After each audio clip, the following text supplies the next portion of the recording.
Olá, seja muito bem-vindo ao Câmara Cultura, o Câmara Cultura transmitido pelo canal 99 da NET. E hoje nós temos a honra, o prazer enorme realmente de estar recebendo dois ícones da cultura, da arte jauense, que é a dona Yara Balesteiro e também o seu Milton Lopes Balesteiro. Olá, sejam muito bem-vindos e é realmente um prazer ter vocês no Câmara Cultura de hoje. Muito obrigada, o prazer é nosso. Ok. E nós vamos falar sobre bastante coisa hoje, né? Tentar fazer aí um resumo. Eu sei que o nosso tempo, ele é até infiel para retratar tudo aquilo que vocês representam para a cultura, para a arte jauense, por que não dizer do estado de São Paulo e até mesmo do Brasil. Nesse, então, bate-papo, nós vamos falar aí sobre carnaval da década de 70, da década de 80, aí com a participação da Yara. Vamos falar também sobre teatro e também sobre algumas peripécias do seu Milton Lopes. O seu Milton Lopes, olha só, ele já fugiu pela janela de um hotel correndo de fãs. Isso porque lá na década de 70, o seu Milton Lopes Balesteiro era o sósia de Francisco Coco. Então a gente tem bastante assunto hoje no nosso Câmara Cultura. Mas vamos começar então falando a respeito de vocês dois. Yara, você já está com 70 anos? 70 Você anos. é jauense, Sou jauense. E o seu Milton é paulistano. Paulistano. Isso. Vocês se conheceram em São Paulo. Isso foi por conta da arte e o que aconteceu? Não, foi por acaso realmente. O Milton foi fazer uma visita no prédio onde eu morava.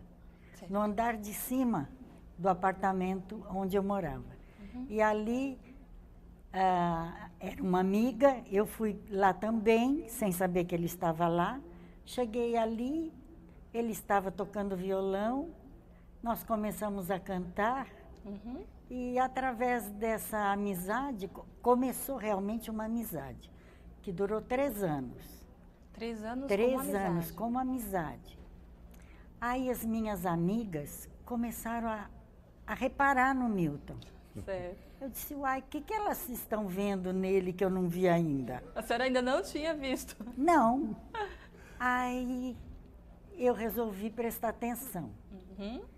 E aí um dia nós fomos num restaurante na Rua da Consolação e lá pedimos um calçone e um vinho Robrignol e dali chegamos em casa de mãos dadas. Nossa. E a partir daí meu pai nunca mais deixou eu sair sozinha com ele de carro. Tá certo. E por conta de tudo isso, o seu Milton, ele já estava envolvido, né, com a cultura, com a arte lá na capital. Seu Milton, o senhor já era um galã, pode-se dizer, da Não. TV Record, da TV Tupi, como que era ainda isso? Não. Eu Ainda não. trabalhava com instrumento cirúrgico. Nossa, Totalmente isso foi em que diferente. época? Que ano? 65, 66. 64, É, por aí. 64, o senhor 63, trabalhava com isso. O por senhor aí. não estava ainda no Não. meio artístico. Exatamente. Aí aconteceu foi o seguinte, como eu mexia muito com mecânica da medicina, na área da medicina, instrumento cirúrgico, aparelhos, porque o meu cunhado tinha uma firma, né, a esse respeito. E um dia eu conheci um eletricista de Jaú, Domingos Fiorini, né? E fiquei conhecendo ele estava fazendo iluminação no Teatro Ruth Escobar, que nós morávamos perto do Teatro Ruth Escobar. E eu fui conhecer o teatro. Aí uma pessoa, não me lembro agora, falou, você mexe com mecânica? Assim, mexo. Não, o Zé Celso Martins, ele queria fazer um palco que se movimentasse. Certo. Eu falei, eu faço. Ah, então vamos lá. Foi aí que o senhor entrou no Teatro Oficina? Aí entrei no Teatro Oficina. Aí a Eth Fraser olhou para mim e falou assim, você me confundiu agora. Eu falei, por quê? Não, porque eu pensei que fosse o Francisco Coco. Começou por aí. Eu falei, quem é esse Francisco Coco? Cheguei para a Yara e falei, Yara, quem é Francisco Coco? Ela falou, você vai ver hoje. Estava passando a novela Redenção. Vocês ainda não tinham percebido essa Semelhança? semelhança? Não, ela ficou meio assim, pediu para mim assistir a novela, aí eu olhei e falei, não, mas eu não sou parecido, não. Ela falou, é assim. Aí o pessoal lá do Teatro Ruth Escobar pediu se eu dava umas ideias sobre mexer com iluminação, cenografia. E lá fui eu. Foi aí que o senhor virou cenotécnico. Isso. E eu e meu irmão, chamei meu irmão que era técnico em eletrônica, fomos lá. Aí um jornalista, Walter Negrão, ele chegou e veio me cumprimentando como se eu fosse o Francisco Coco. Eu falei, não sou Francisco. Ah, então peraí, você vai ter que ir comigo lá na TV Excelsior. Ah, sim. E onde marcou estava no dia acontecendo seguinte, a novela Redenção. Isso. Aí no dia seguinte, ele passou em casa, me pegou, me levou na TV Excelsior. Ele falou, você vai entrar na novela. Você vai entrar. Quero ver o que vai acontecer. Cheguei lá, fui entrando, todo mundo já me dando papel, fazendo marcação de novela. Aí entrou Francisco Coco. Quando ele entrou, ele levou um susto, né? Aí então foi que o Walter Negrão pegou e começou a nos fotografar, né? Aí tive que dar entrevista, o Coco também, onde saiu aquela reportagem na Intervalo. Eu vou, inclusive, seu Milton, pedir para o Diego estar colocando para a gente as fotos, número 11, 12 e 13, Diego, que mostra, vamos ver realmente se era parecido com Francisco Coco, o seu Milton Lopes. Pode colocar, Diego, para a gente a foto número 11, 12 e 13. Olha aí, essa é a foto, uma das fotos do já senhor na TV com o Francisco Coco. O Isso. senhor é o mais magrinho. Isso, Mas já dá para ver, né, realmente essa semelhança, e as pessoas se confundiam realmente. Confundiam demais. Chegamos a fechar uma rua, como é que chamava a rua? Aquela rua que vende roupa na... Oriente. Não é. Era Oriente. Tudo bem. A 25 de março? Não era 25 de março. É a rua principal onde vende roupas. Sim. E nessa loja nós íamos passando, eu escolhi uma camisa para ele, nós íamos passando, de repente as pessoas saíam, a gente passava e as meninas saíam da loja e assobiavam, e chamavam. Assim, o que está acontecendo? A gente ficou assustado até. E assim foi indo. Aí foi aumentando, mais pessoas, cada vez mais pessoas. No fim pararam carros, foi parando carros também, para ver o que estava acontecendo. Porque quando nós o entramos Francisco na Coco loja... Estava explodindo, né? Nas Tava telenovelas, nas explodindo, fotonovelas. E o que estava acontecendo era que no Diário de São Paulo, Diário da Noite também, havia uma edição do Milton, do Canarinho, colocando o Milton como sósia do Coco. Ah, sim. Então, isso mexeu com as pessoas. Essa é uma outra foto que dá para realmente perceber vocês dois. E tinha, né, todo o porte físico realmente semelhante. Nós temos também uma outra foto que é essa daqui, que é a revista Intervalo, né? Onde eu que fui. é uma matéria onde coloca realmente o senhor como sósia de Francisco Coco. Então dá para perceber aí por várias fotos que a semelhança era grande, né? Durante muito tempo, até no filme As Libertinas, meu pai foi assistir o filme e ele falou, filho, ali para mim era o Francisco Coco, e o cinema lotou, né?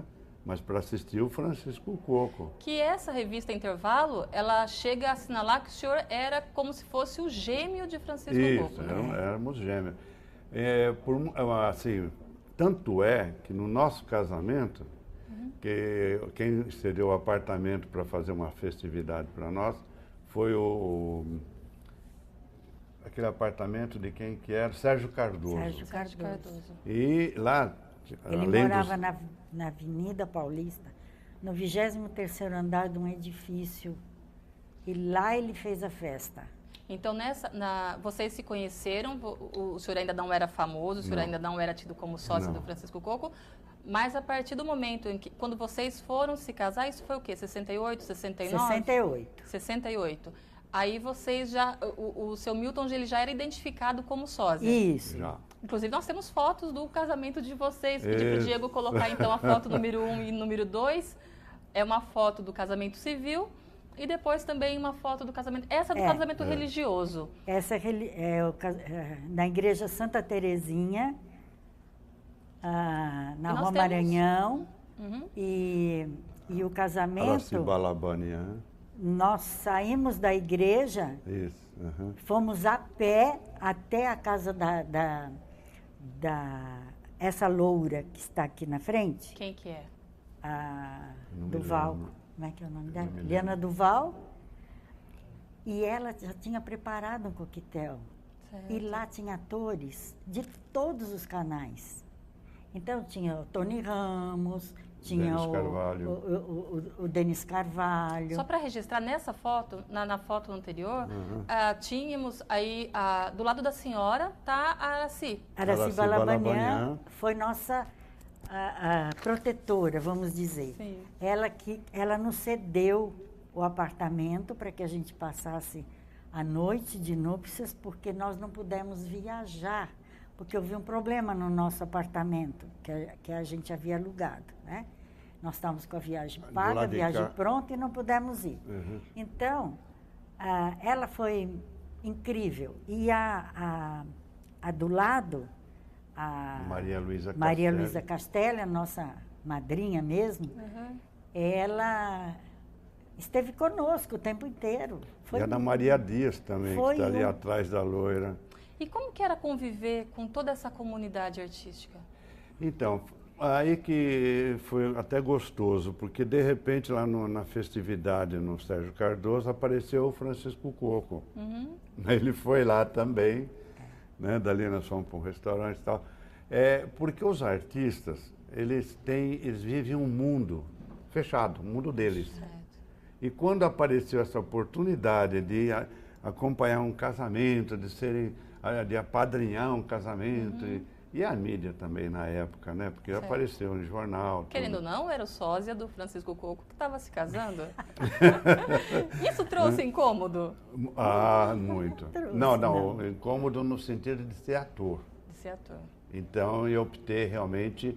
Eu trabalhei em muitas peças como ator, mas eu gostava mesmo era da cenotécnica. Certo. Eu gostava de dirigir o espetáculo. Eu sempre acompanhei o Ademar Guerra, o Vitor Garcia, alguns diretores que até já se foram, né? Mas assim, enquanto ator, o senhor contracenou com quem? Quem eram? Contracenei com a Lúcia Mello, com a... Como é que chama? Lourdes de Moraes. Lourdes de Moraes.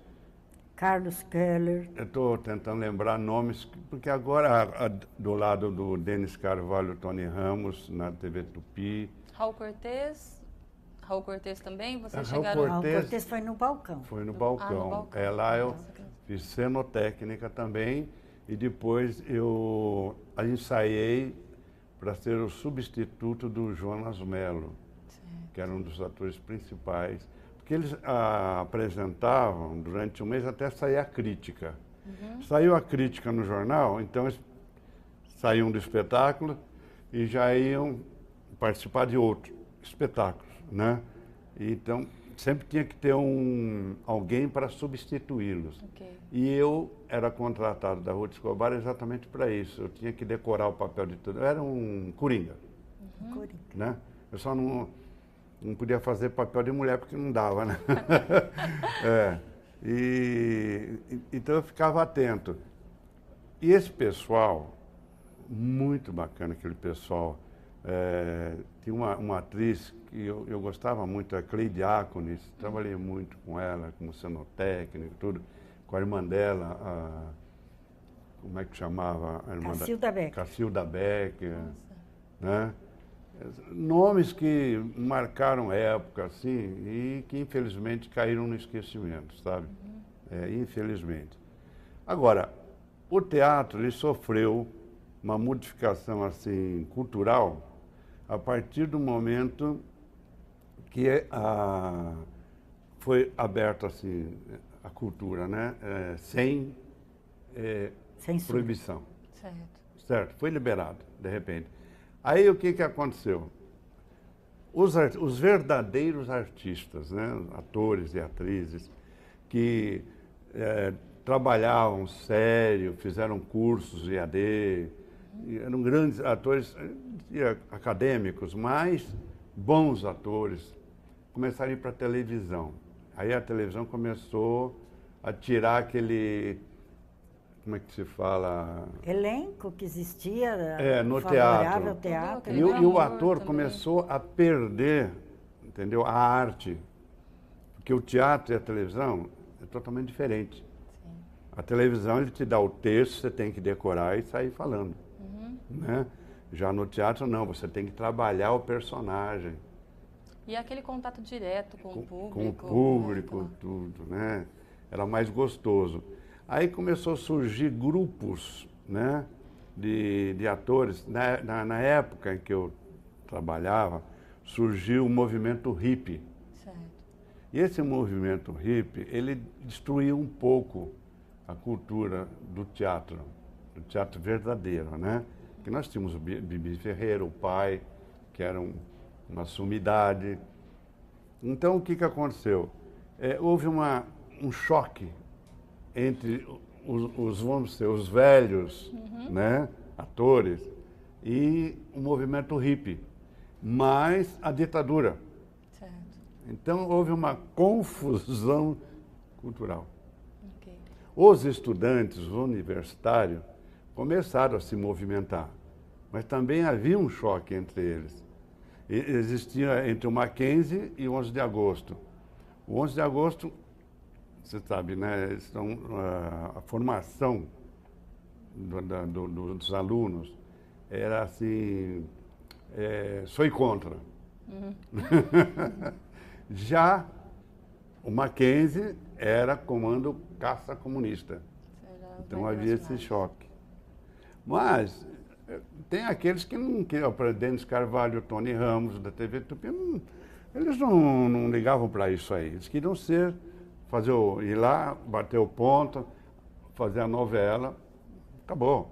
O senhor participou de muitas peças censuradas pela ditadura? Porque vocês faziam teatro, vocês faziam TV. Olha, numa época complicada a única peça que a censura nos chamou para a gente ir lá e dizer, o que está acontecendo, foi o Angélicos Prostituto, onde teve até o Antônio Fagundes trabalhando com a gente também. E eu fiz as músicas e o maestro Benito Juarez fez as partituras, ele que ajeitou a música musicalmente, vamos assim dizer, né? E essa música mexia com a ditadura, né? A música? A música mexia. E a peça em si deixava você sair do teatro pensando que era o problema de antigamente. Você não podia deixar o público sair pensando. Você podia jogar, criticar o governo, falar que nem fazia o Juca Chaves, mas não podia deixar o povo pensar no que estava acontecendo. E o ator principal dessa peça? O ator principal dessa peça? Sobre isso que nós vamos falar, da participação de vocês. Vocês conheceram aquilo que a gente tem, que a história tem como o maior palhaço do mundo. Que é o Piolim. Piolim. Como que foi isso? Aí é com ela. É o seguinte, precisava de um personagem na peça. Então nós descobrimos que num bairro distante estava o Piolim morando. Ele morava no camarim do circo. Ele tinha na um época, circo porque o circo havia pegado fogo. Certo. Então ele morava nesse. E ele não estava podendo atuar. Ele não queria mais, ele estava praticamente depressivo. Então nós fomos até lá, encontramos com ele sentado numa cadeira de balanço e lá fizemos o convite para que ele viesse trabalhar conosco na peça, né? E ele aceitou e voltou a trabalhar. E através disso, ele tinha muito diálogo com o Milton. Eles faziam na peça diálogo. Seu Milton, o senhor atuava nessa peça? Isso, ele atuava nessa peça. E acontece que a partir daí, o governo viu a importância do nome, né? Piolim, e ele acabou ganhando um circo. O que vocês fizeram, na verdade, foi praticamente um resgate, né? Resgate, foi Avenida maravilhoso. Paulista, do lado. E eu tive a maior satisfação de recebê-lo na minha casa. Virou amizade. Virou amizade. e fazer uma sopa quentinha para ele tomar. Que lindo. Nós, Foi uma inclusive, bênção. temos fotos, 2 fotos de vocês, do seu Milton com o palhaço Piolim. Pedi aí para o Isso. Diego colocar na tela as fotos número 3 e 4, que é justamente dessa peça que vocês... Angélicos lá, prostitutas. Isso. o palhaço Piolim com o senhor. Eu estou ali todo gracinha, né? Fazer um papel que não... O problema dessa peça é que Falava o do que diretor... essa peça? Hã? Do que falava? Era um circo, né? Que criticava, fazia muitas críticas ao governo, à ditadura. E, inclusive, esse diretor, ele queria um ator que não tivesse trejeitos, nem tendências homossexuais. Certo. Ele queria um personagem no qual se tornasse ridícula, que era o meu caso, né? Então, meu papel era ridicularizar eu tentando ser, e não conseguia. Era uma crítica à ditadura. Era uma crítica. Mas que foi censurar, que tentaram censurar, no caso, a música, Isso. mas o texto em si, a crítica social permaneceu Era muito realmente boa na, a peça, Era na peça. muito. Foi no Teatro Oficina. Foi no Teatro Oficina. E depois dali nós fomos para o TBC. Quanto tempo vocês ficaram em cartaz com essa peça? Quase um ano. Quase um ano. Quase um ano. Só nós não ficamos mais porque a maior parte dos atores e as atrizes iam para as novelas, outro espetáculo, né? Eram convidados para ir para alguma outra peça, então eles deixavam e a gente já não tinha mais como substituir, né? Então foi terminando. Quando eu comecei a me sentir um bom ator, acabou a peça. Poxa. Seu Milton, Dona Yara, está sendo um prazer recebê-los aqui no Câmara Cultura, mas a gente vai fazer um pequeno intervalo e daqui a pouco a gente volta com muito mais história. Tem as peripécias do seu Milton, mas tem ainda sobre o carnaval em Jaú, sobre o teatro em Jaú. Falar também o seu Milton, um artista que faz réplicas sobre o hidroavião Jaú. Então daqui a pouco a gente volta com o Câmara Cultura com mais informação. Tudo bem.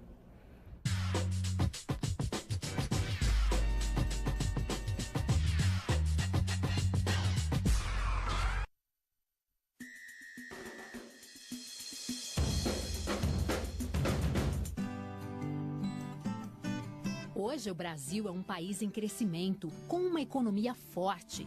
O desemprego vem caindo e as pessoas têm tido acesso a um padrão de vida melhor. Mas apesar do aumento dos postos de trabalho, ainda tem muita gente que precisa de atenção especial do governo. É o caso de alguns portadores de deficiência. Muitas vezes, essa condição incapacita essas pessoas ao trabalho e à vida independente. E o que fazer para garantir a elas uma vida digna? Para casos assim, é que foi criado o benefício de prestação continuada da assistência social. Uma ajuda financeira permanente paga pelo governo federal a pessoas com deficiência. Para ter direito ao benefício, a pessoa precisa comprovar que a renda média familiar não supera o valor equivalente a 1/4 do salário mínimo vigente. Outra exigência é a comprovação de que a deficiência realmente incapacita a pessoa ao trabalho. Essa avaliação deve ser feita por perícia médica do INSS. O candidato também não pode estar recebendo nenhum outro benefício da Previdência, nem outro regime previdenciário. Com todos esses requisitos preenchidos, a pessoa deve dar entrada no pedido ao benefício em qualquer agência da Previdência com todos os documentos em mãos. Uma vez concedido o benefício, a pessoa receberá o valor equivalente a 1 salário mínimo por mês enquanto continuar incapacitado. No caso de falecimento do beneficiário, o valor deixa de ser pago. É o Brasil cuidando de todos os brasileiros.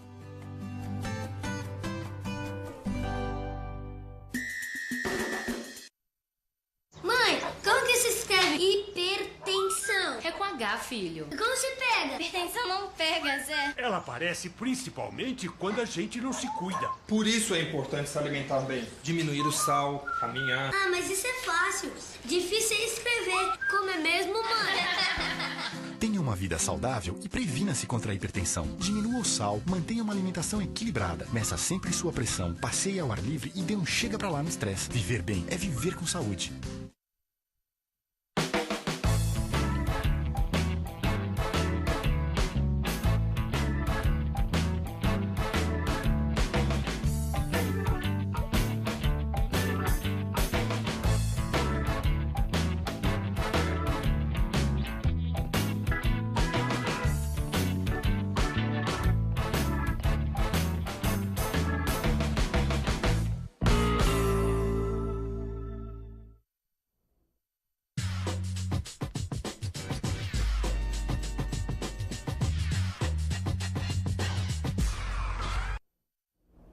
E o Câmara Cultura está de volta, recebendo a Dona Yara e o seu Milton Lopes Balesteiro.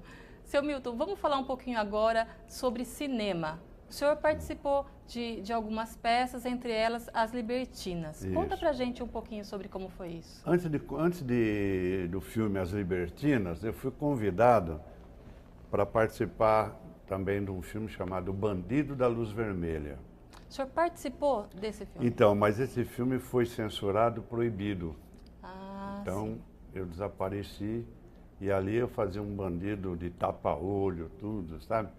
Foi ali que eles me convidaram para participar do filme As Libertinas, que seria rodado filmado em Itanhaém. Então foi a participação do senhor no Bandido da Luz Vermelha que não chegou a ser... Não, foi proibido. Foi proibido, não teve... A censura proibiu. Tinha coisas inconvenientes realmente no filme, né? O filme Bandido da Luz Vermelha, depois de muito tempo, aí foi liberado, certo. Aí foi feito, mas de uma outra maneira. Ah, sim. Aí não até era aí o senhor... já não estava mais, né? E nas Libertinas eu fui convidado para fazer parte de que eram 3 filmes num só. 3 episódios, aliás, 3 episódios com nome de mulher, Isso. Começando com a Alice, Ana. Angélica e a Ana. E a Ana. Qual delas que o senhor participou? A Ana. A Ana. A Ana, eu e a Sabrina. Agora, nas Libertinas, o nome era para chamar o público, porque certo. Não tinha nada, porque a censura não deixava. Era proibido. Era época de ditadura. Era época de mas ditadura. ainda assim o nome passou. Passou. E isso, o nome chamou o público e o cinema lotava. Só que o público chegava lá e deparava com Francisco Coco. Aí eu comecei a ficar um tanto assim aborrecido porque eu era o outro, né? Uhum. Vamos pedir, inclusive, para o Diego, a gente também tem fotos desse filme, as fotos 5 e 6, Diego, que são as fotos do filme As Libertinas, dessa parte do episódio Ana, no qual o senhor participou, que as pessoas identificavam como Francisco Coco. Olha lá, temos aí uma foto. Eu e a Sabrina. Essa é o senhor e a Sabrina. Sabrina, Essa aí era no filme, essa aí já era uma outra moça que no filme eu paquerava, né? Ah, também As Nas Libertinas. Libertinas, por isso chama As Libertinas, porque era uma série de... Tanto é que eu descobri, né? Eu tentando enganar minha esposa, que era a Sabrina. No filme. No filme.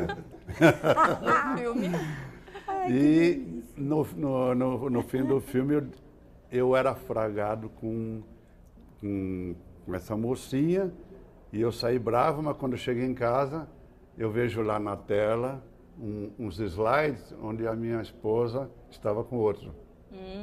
Então era um filme assim complicado, dizendo, focando do veneno. sobre exatamente. Né? Senhor, qual era o papel do senhor? Eu era o fotógrafo. O senhor é o fotógrafo. É o papel principal do filme. E no começo fiquei meio assim, eu falei, bom, mas quem entra na chuva é para se molhar. Certo. Né? Eu já tinha passado pelo... Não, eu ainda não tinha feito o filme, não, a peça Angélicos Prostituto. Olha só o nome das peças do filme que eu participei. Não tinha nada a ver. Então, mas o As Libertinas, ele é considerado, assim, o inaugural da Boca do Lixo, tido aí como o início do cinema marginal. Isso. Mas o que era? Era filme erótico? O que Nada, era isso? nada. Era um filme de arte. Um filme de arte. De arte. O que aconteceu foi o seguinte, que a Conscine da época, que não existia, não permitia o filme nacional. O filme nacional só teve, assim, uma explosão com o Pagador de Promessas, né? O Cangaceiro, Certo. que aí a Vera Cruz, o estúdio da Vera Cruz, dava-se uma cobertura e empresários, porque o governo não queria nem saber, o governo era contra o filme nacional. E nós tínhamos a Metro Goldwyn Mayer, filmes importados que prevaleciam na época, não deixava o filme nacional prosperar, mas havia uma certa arte nos filmes. E como era feita a maior parte na boca do lixo, porque não tinha outro lugar, sei lá. Sim. Era né? ali. Então era considerado filmes pornográficos, mas não tinha nada a ver. Foi quando, então... Aliás, se comparar os filmes daquela época com os de agora, a gente vai ter uma reclassificação. Acho que... Mas o senhor também atuou com o Zé do Caixão. Também no Bom, cinema. é mesmo, agora você me lembrou de uma boa. O Zé do Caixão foi assim, eu estava na TV Tupi e o, então, Antônio Abujanra, que depois eu quero contar um fato que aconteceu aqui em Jaú, Opa! com a dona Yara. Ai, ai. E ele esteve na Tupi e me convidou para participar de um seriado do Zé do Caixão. Certo. Eu ia fazer o papel de um investigador. Filme de terror. Não era bem terror, era mais uma comédia aquilo lá, sabe? Porque não podia, inclusive essa parte de terror, de choque, também não era permitido. Certo. Tem que ser algo mais, né, artístico. E Zé do Caixão artístico, meu Deus do céu. Né? É que como ele era uma novidade, e o povo brasileiro gosta de novidades, então ele despencou, fez grandes filmes também. E agora, só um parêntese, para mim não esquecer. Sim, vamos falar da dona Yara. Então, Antônio Abujanra, depois de muito tempo, esteve em Jaú com a peça O Contrabaixo. O Contrabaixo. Ele me mandou toda a papelada para agendar o contrabaixo. Falei com o secretário da época. A senhora tinha que papel na Secretaria de Cultura? Eu era chefe da seção. Certo. Aí, nessa época, eu tive a certeza do secretário e fomos montar, né, o que ele pediu. Ele tinha pedido alguns móveis, alguma coisa, um sofá, e pediu um contrabaixo. Certo. Ora, eu fui e consegui um contrabaixo elétrico. Certo. Um contrabaixo elétrico. Elétrico, né? Certo. Quando a Abujanra chegou no teatro, ele falou, e o contrabaixo? Eu falei, aqui. E eu trouxe, inclusive, levei a caixa sonora do contrabaixo, né? Ele pôs a mão na cabeça, ficou enlouquecido. Ficou bravo Como que eu vou namorar com isso aqui? Porque ele tinha uma cena onde ele tinha um namoro com o contrabaixo. Como assim? E o contrabaixo é imenso.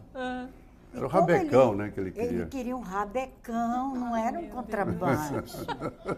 E como que a senhora resolveu isso? Espetáculo, não houve o espetáculo. Precisou transferir para o dia seguinte e eu tive que ir me comunicar com um conservatório de uma cidade próxima de Jaú para conseguir. Porque aqui não tinha. O rabecão. Não tinha rabecão aqui. A senhora passou um aperto. Foi um aperto. Passou aperto.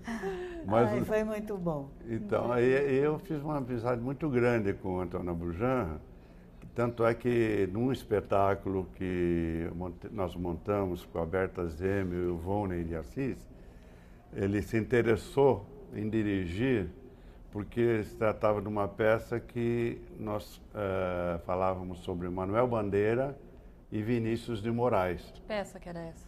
Nem Trem, nem Elefante. Certo. Olha o nome. Nem Trem, nem Elefante. Por que nem trem nem elefante? Porque quando a gente falava, nós vamos apresentar Vinícius e Manuel Bandeira, ó, Manuel Bandeira era, né, antigo, já falecido, já não existia mais, apenas o que se conhecia é a literatura de Manuel Bandeira.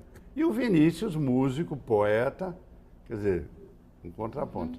Conseguimos juntar as duas, o Manuel Bandeira e o Vinícius numa peça em que a poesia ela era interpretada com violão, com músicas. Ficou muito lindo. Recebemos convites do 11 de agosto, principalmente o convívio, que quando nós estivemos no convívio, que aqui indo para Sorocaba, não me lembro agora onde, chegaram e falaram, olha, se não for boa a peça, esse pessoal levanta e vai embora. Não, é de levantar e ir embora. Quer dizer, a gente já ficou meio apavorado, né? Eu falei, eu vou tomar uns conhaque lá antes de entrar. São bem animadores. Para entrar bem relaxado. E o sucesso foi tão grande, que nós fomos convidados para voltar, mas não teve ocasião. Aplaudiram de pé, porque era muito difícil você aplicar uma cultura verdadeira na época, por causa dessa manifestação de, como se diz, dos hippies, dos militares, né? Foi um período conturbado, né? Onde os grandes cantores como Gilberto Gil e outros tiveram que ir para a França, foram expulsos do país. Então a gente tinha muito medo até sem saber o que fazer direito. Tinha que Mas ter foi um muito espetáculo cuidado. maravilhoso. Foi. Infelizmente. Maravilhoso. A maioria das vezes eles apresentavam só para universitários. Foi maravilhoso. Porque e um nível muito bom. Isso. E foi o Antônio Abujan que nos dirigiu. Depois ele foi para a TV Cultura, está até hoje, né? Está indo muito bem.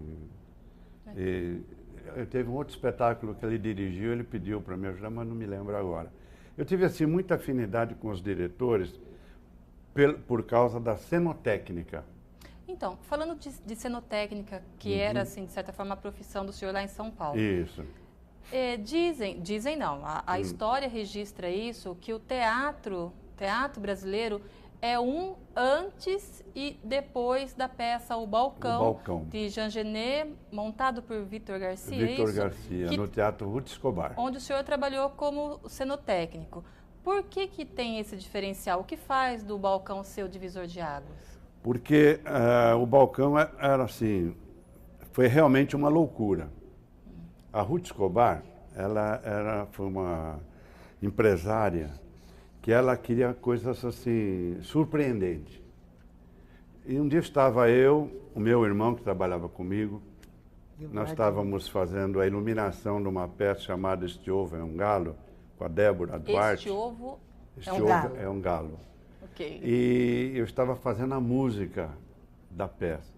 Aí ela entrou com o Vítor Garcia e o marido dela, como é que chamava? Vladimir Pereira Cardoso, que era um arquiteto, e falou, olha, põe a cabeça para funcionar que nós queremos um teatro surpreendente. Algo assim para mexer com tudo. Desmistificar o teatro, palco, plateia, algo extraordinário. Falei, tudo bem. Eu e meu irmão podemos pensar, né? Aí fomos para casa e tal, tomamos uma caipirinha e começamos a pensar. Aí nisso chegou Vladimir Pereira Cardoso, arquiteto. Eu falei, olha, a gente podia fazer o seguinte, fazer um elevador, né? Um elevador, onde os atores iriam atuar e em volta uma plateia. O elevador seria o palco. O palco sobe, desce e a plateia em volta, né? Certo. Como se fosse assim uma espiral, né? Bom, então vamos... mas que jeito naquele teatro? Aí meu irmão falou assim, simples, tem o Teatro Galpão, depois tem o Teatro do Meio, depois tem o Teatro Gil Vicente. Nós vamos varar de cima e embaixo. Certo. Mas Isso vamos destruir funcionou? tudo? Vamos destruir tudo. Se vocês não querem algo extraordinário, vamos destruir. Então eram 3 teatros Isso. que vocês transformaram em um. Num só. Aí, bom, até aí tudo bem. Pegamos, já vieram os pedreiros e tal, quebraram, papapá. Embaixo, fizemos uma parabólica de espelhos para colocar as lâmpadas de spot para fazer aquele foco, para iluminar os atores. E em cima, outro. E na espiral, onde ficava o público, ali havia uma tomada, né, silentoque, que a gente pisa, porque os atores corriam no meio do público, Seu Milton, iam assim, pisando e acendendo as luzes. Que genialidade. De onde vocês tiravam essas ideias? Eu explicar, não sei, foi uma loucura assim, sabe? Eu não sei se, nem naquela época, eu não conhecia Jaú, eu conhecia a Yara, entendeu? Certo. E eu não conhecia também um amigo meu que fazia um teatro chamado Namorada do Sol, Carlinhos. chamado Carlinhos. Ah, sim. Você entendeu? Nós não conhecemos o Carlinhos exatamente, Martins. né? Eu já tinha essas loucuras, eu e meu irmão. O meu irmão, realmente, até hoje, ele é um gênio de criatividade. Certo. E eu era meio louco. Eu topava tudo. Vamos fazer? Vamos fazer. Os elevadores. Os elevadores, tinha que ter motores potentes, né? Então, a gente foi consultar essa firma que tem até hoje sobre elevadores, Atlas. Atlas. É Atlas, né? Nós fomos lá para ver como é que era que funcionava o sistema de elevadores. Mas não dava para colocar aqueles motores. Então fizemos pelo sistema teatro grego, na antiga Grécia, que eles usavam a grua, Nossa. certo? Eles usavam a grua, nós fizemos várias gruas com manivela, cabo de aço, contrapeso. Puxa, realmente. Então, descíamos vários elevadores nas laterais e no meio... os atores. Tudo Com com atores. atores. É. Houve muitos acidentes. Certo. Houve. Porque o palco, quando a gente estava fazendo o palco, o Vitor Garcia queria o palco de acrílico, Tá. que é para o público que estava embaixo pudesse ver. Falei, vai dar rolo. Não porque deu outra. mas não deu outra. Fizemos de acrílico, bem grosso e tal, dava para ver. E tinha uma atriz que era muito gorda, mas muito gorda, pesada. Ai. E um dia ela entrou com uma sapatilha, sei lá eu, e ela tinha pisado em areia. E no ela entrar, ela riscou com areia. Você sabe que vidro você riscou ele, Meu Deus. porque não tinha ainda o acrílico, era vidro mesmo. E no meio do espetáculo, ela, plá, Mas, assim, ela ficou com as pernas para baixo e o corpo não passou, graças a Deus, por causa das ferragens. e isso durante a apresentação. Aí virou uma comédia. Bem, uma comédia trágica. Era tragicomédia. Foi aí que surgiu a tragicomédia. Tragicomédia. Mas nós tínhamos segurança na época. Tinha um pessoal assim que queria fazer teatro. Então a gente colocava como segurança na época, ajudante, isso, aquilo. Exatamente, sem ganhar nada, coitado. Porque naquela época era assim. Então eles pegavam e ficavam preparados para um acidente, né? E Lembra dos atores da época? era o Raul Trabalhavam. Cortez, Raul Cortez trabalhava nessa peça, o Balcão. trabalhava, o Jonas Mello, aquele que trabalhou na Missa Leiga, que você acabou de lembrar, eu esqueço o O nome. Everton. Everton de Castro. Quem mais? A maior parte já... inclusive A o... própria Ruth Escobar trabalhava. Trabalhava também. Que pena, eu tenho um livro grosso, só que eu não sei onde é que está aquele livro. Que fantástico. É muita Aquelas história. fotos muito, maravilhosas. Mas independente do balcão, que foi o maior sucesso, ela, em seguida, ela quis montar o cemitério de automóveis. Que o Na senhor Rua atuou 13. também como cenotécnico. Também. Penduramos tudo quanto foi automóvel de ferro velho, a gente pendurou no teto assim, e os atores pulavam de um carro no outro, do outro. Que loucura. Não, era uma loucura. Que loucura. Ela gostava disso, era loucura total. E o público começou então a ir ao teatro. Isso chamou Chamou tudo de novo. Certo?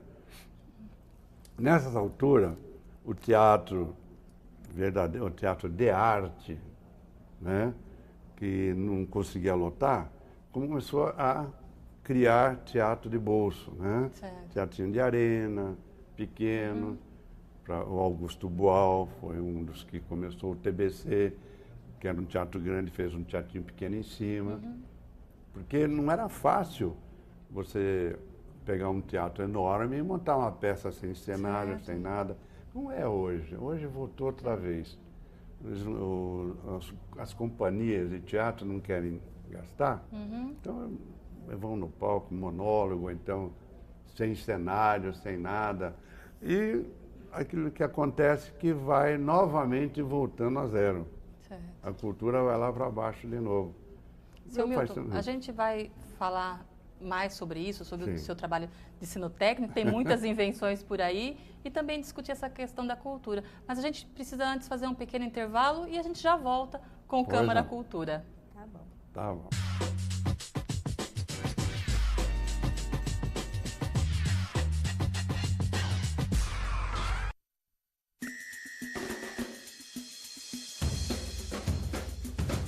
Todos os brasileiros que não têm como pagar um advogado podem contar com assistência jurídica gratuita.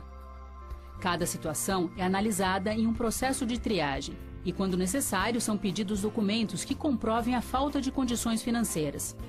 O defensor público pode atuar em diversos casos. Na esfera familiar, ele trabalha em processos ligados à pensão alimentícia, divórcio, investigação de paternidade, guarda de menores, regulamentação de visita de filhos e inventário. Na área civil, o defensor age nos problemas com dívidas, ordens de despejo, rescisão de contrato, indenização e reintegração de posse. A assistência jurídica também pode ser solicitada para a defesa de uma pessoa acusada de crime. E apesar das ações trabalhistas serem recorridas na Superintendência Regional do Trabalho e Emprego ou nas Gerências Regionais do Trabalho e Emprego, a Defensoria Pública também atua em casos que envolvem acidente de trabalho.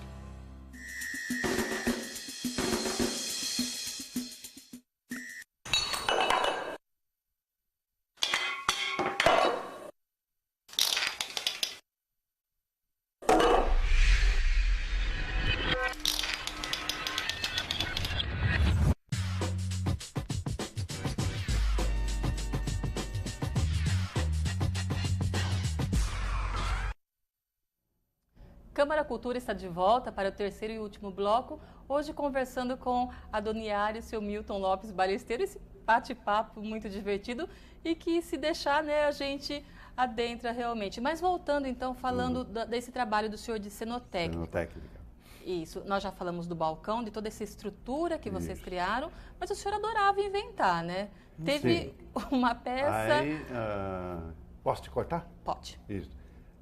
Do balcão foi o cemitério de automóveis, aí a Ruth Escobar resolveu montar uma peça séria, chamada Missa Leiga, de Chico de Assis.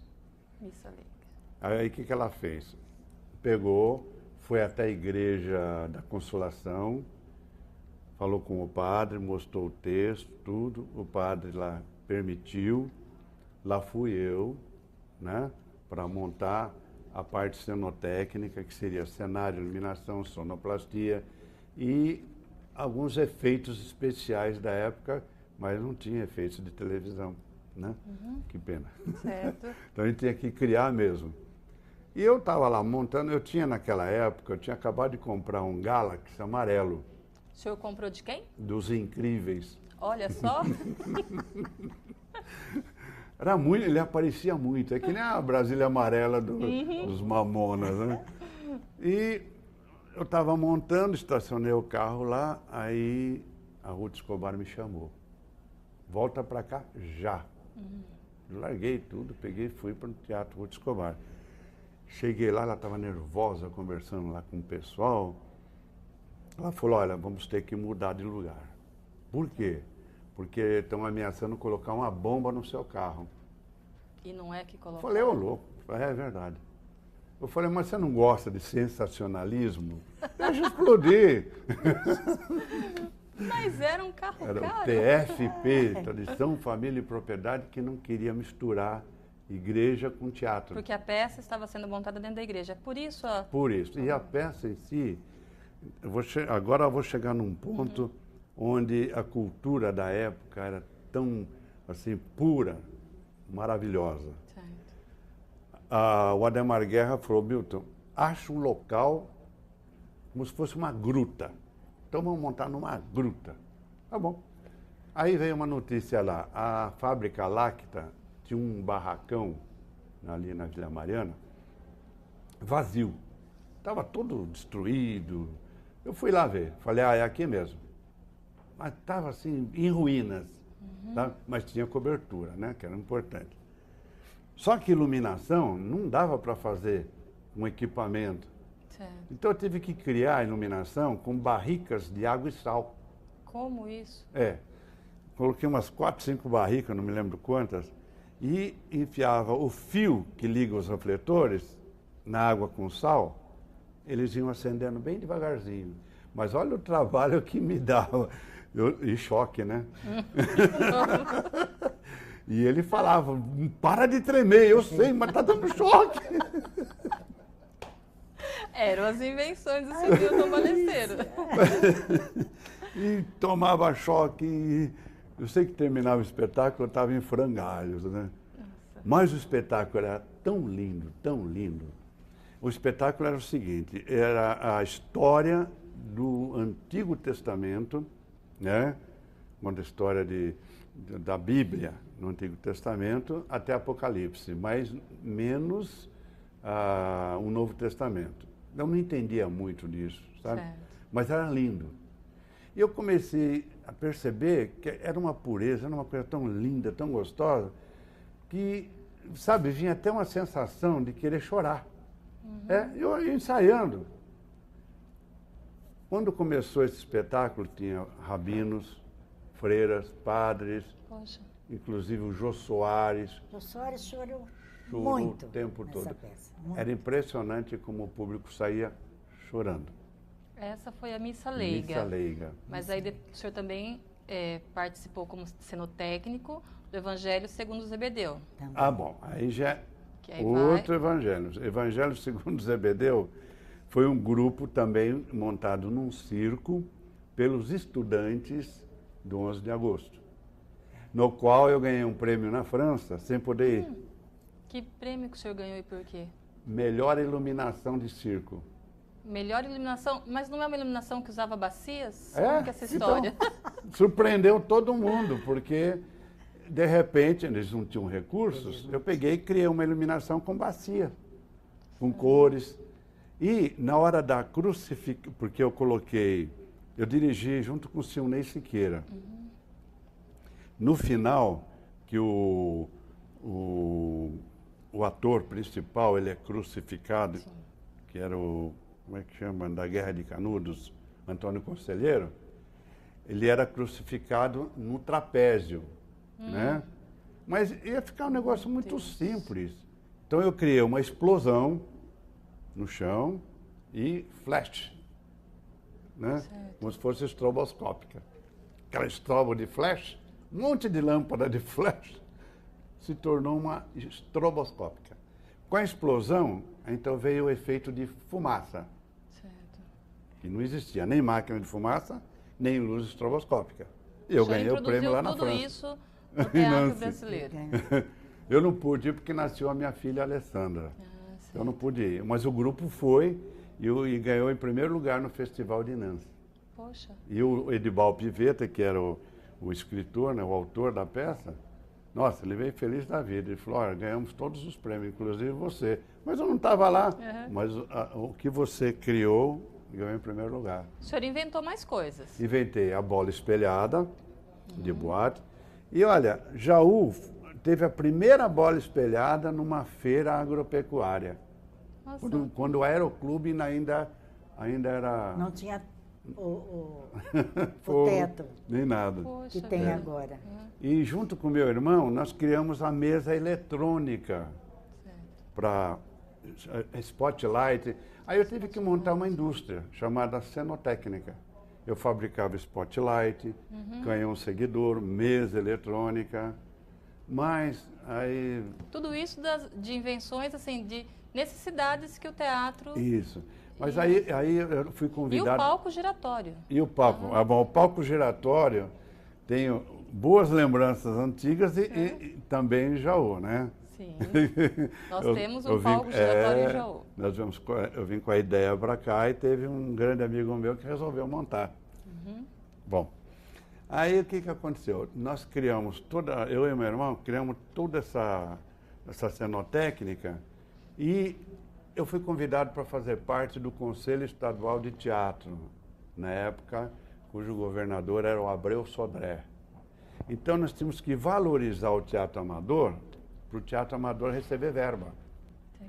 Porque o governo dava uma verba para o teatro amador. Então, diante daquilo, eu viajava muito, então já não dava mais para ficar fabricando.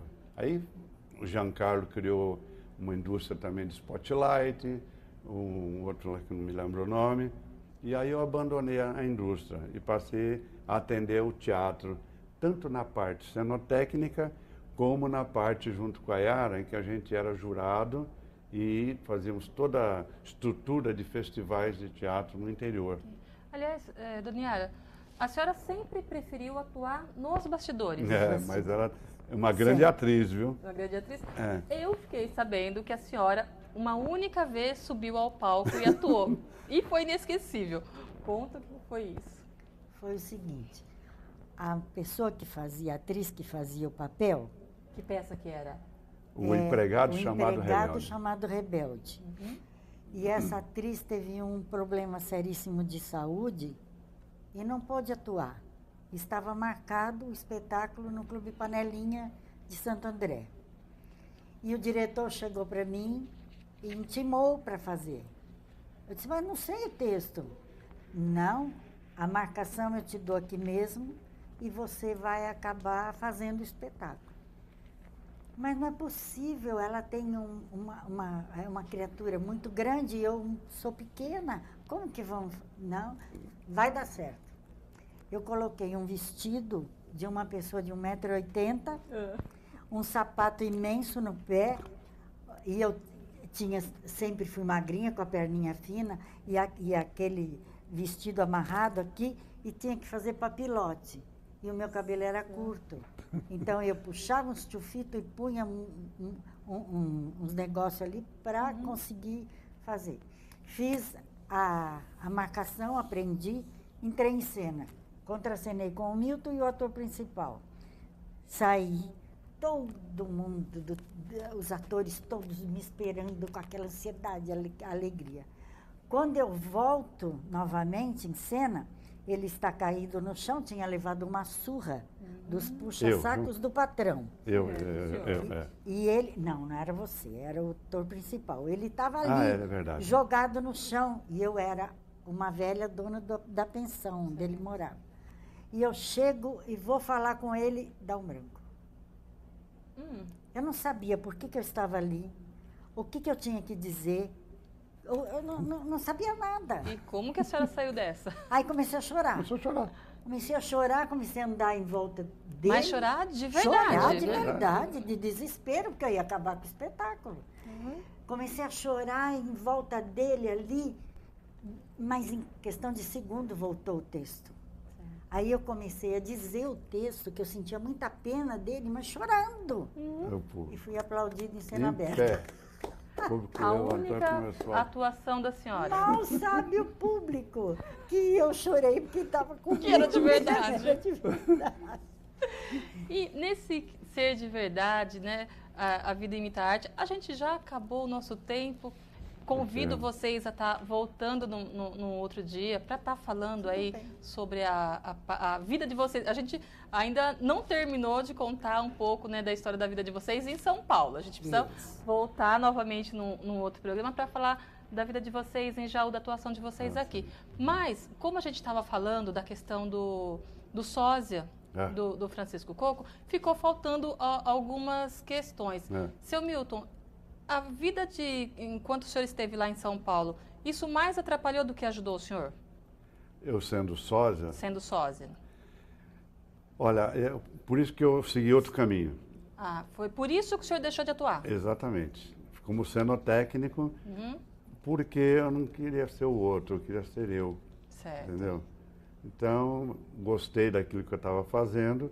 De vez em quando a nossa semelhança começou a desaparecer, então aí sim, aí eu comecei a participar como ator, mas gostando mais mesmo da cenotécnica. Então isso é o que explica um pouco, de repente, a saída do senhor dos palcos para ficar Exatamente, por causa na parte disso. técnica. Eu não achava certo eu ser sombra do outro, ser famoso, né, do outro, eu queria ser eu.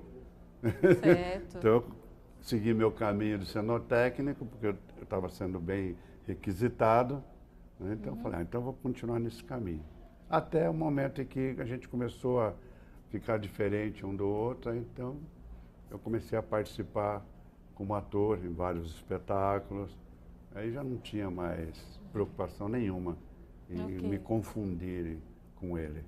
Mas era terrível. Né? Bom, então já fica desde já o convite para vocês dois voltarem na próxima semana para a gente estar fazendo aí mais um Câmara Cultura, agora contando a parte de Jaú. Falando de carnaval, falando de teatro jauense, sobre todo o envolvimento de vocês aqui em Jaú.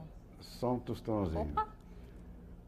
Eu estive em Jaú em 1900 e epa, quando o Grêmio Paulista estava sendo construído, estava terminando, com um espetáculo com o elenco da TV Tupi, Canal 3. Ciranda de Amor. Ciranda de Amor.